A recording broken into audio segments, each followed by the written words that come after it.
When I hear the word cancer, yuck.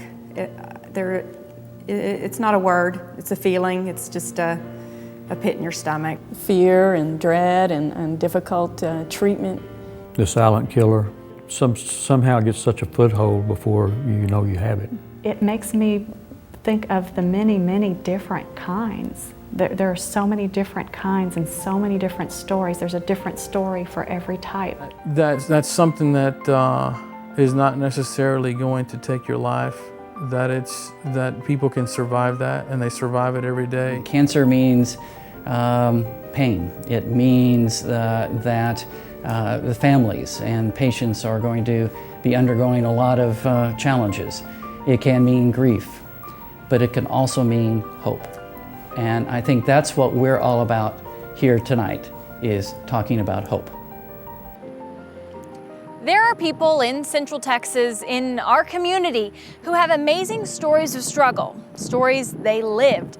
These are people who are proud to support the Robert S. Love Foundation, a grassroots charitable organization committed to supporting Scott & White Healthcare's Cancer Research Institute, committed to finding real answers, finding cures, right here in Central Texas.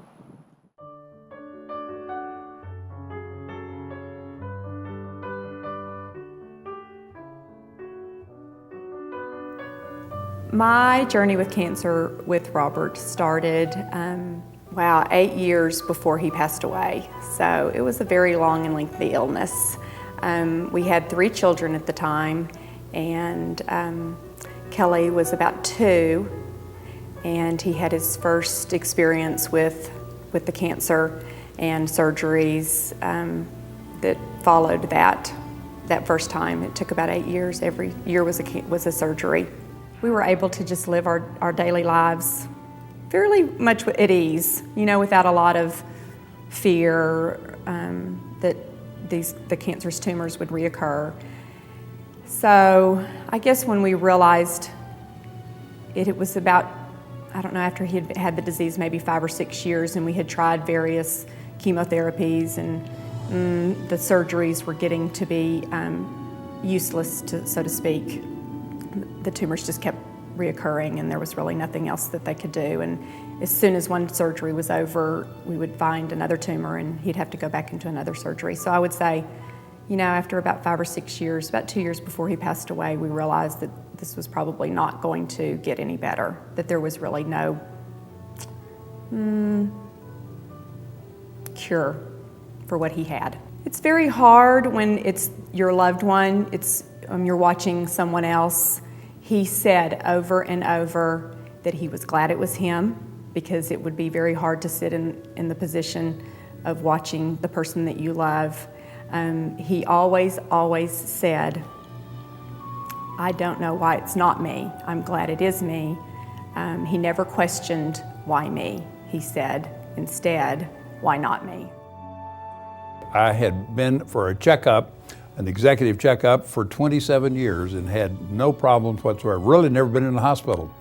And then one day they said my PSA was a little higher than it should be. It was in the low 4s. And the doctor said he didn't think there was any problem with it, but I ought to go to a urologist. So I went to Dr. Scott Caulfield, a urologist that had been a good friend at Scott & White, and he said the same thing. He said, I'm sure there's nothing serious about this, but we certainly need to do a biopsy.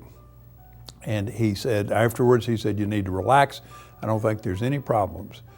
3 days later, he called me. I was in Houston at our office there, and he called and told me that I had malignant cancer.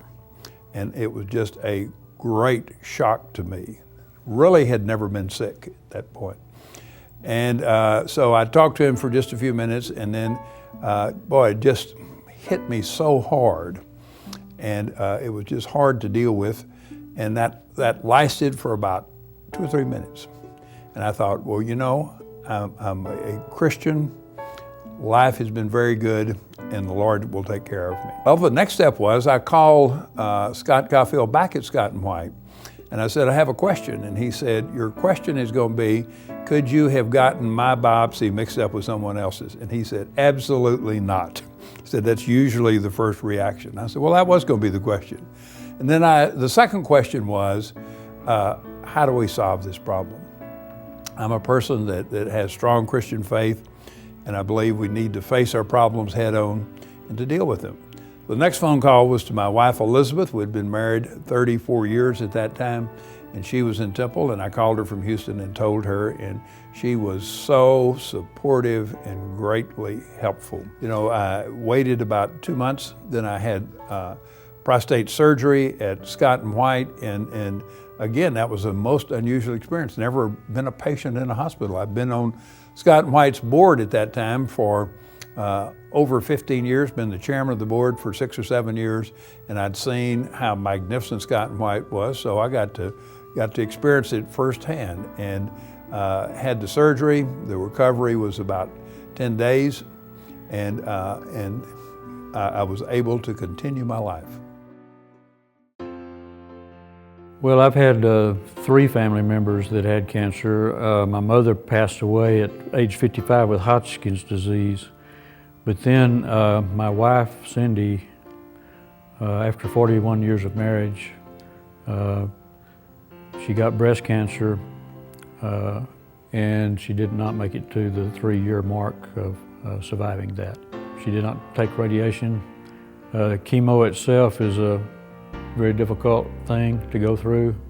All of the vanity that a woman has seems to go down the drain. I remember her saying, "My best feature is my hair," and of course she lost it. It's very difficult to go through chemotherapy, both for the person who has it and for the family members. I just felt like can't believe that it's happening to us. Why is this happening? What have we done to cause it to happen? Realize now that that's a question most people, I think, face. But it's also, we're going to fight this and we're going to win. I was taking a shower one day and noticed that I had a lump. So I scheduled an appointment with my doctor a few days. Actually, the appointment was a few days later, but I had been playing basketball the day before and had gotten hit with the basketball. So I was thinking maybe it was that, but you know, I was hoping that's what it was. But when I got to my doctor, he sent me to Scott and White, Department of Urology. And when I had that appointment, Dr. Hermans wanted to go ahead and you know, do surgery right away. After the diagnosis, you know, talking to Dr. Hermans, he was telling me that it's, you know, it's a pretty rare cancer. It's a cancer of young men, you know, ages between 15 and, you know, 37, 38, and I was kind of on the tail end of that.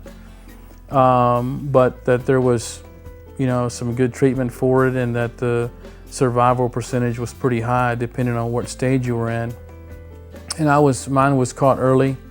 You know, luckily it was caught early. It wasn't so much a fear of dying, it was the fear that I had with my children and my wife being left. My wife being left to raise the kids by herself. And my son and my daughter having to grow up, you know, they were at a young age, you know, tender years, having to grow up without a father around. I was more concerned about them than I was myself.